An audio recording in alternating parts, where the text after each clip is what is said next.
Por Deus. E o poder das autoridades deve ser exercido em nome de Deus. O Folha está aqui porque Deus o constituiu com autoridade.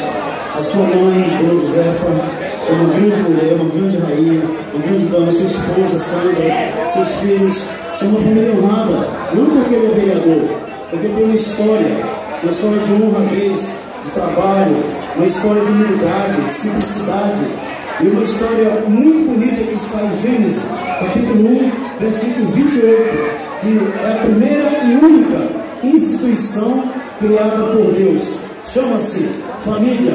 A família é a célula máter da sociedade. É da família que nasce o pastor, o padre, o poeta, o militar, o governador, o vereador, o prefeito. Então, Folha é família. E o Folha foi muito feliz em colocar o nome Folha nesse empreendimento. Isso aqui é uma inspiração de Deus, porque ele está valorizando a família, está colocando em evidência o nome do seu Mané Folha.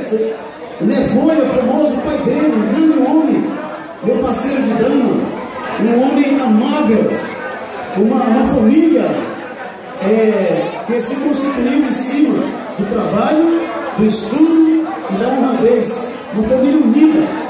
Então tem um lema político de um cara chamado Vladimir Lenin, que ele falava que o povo unido jamais será vencido. Só que esse lema é um lema comunista.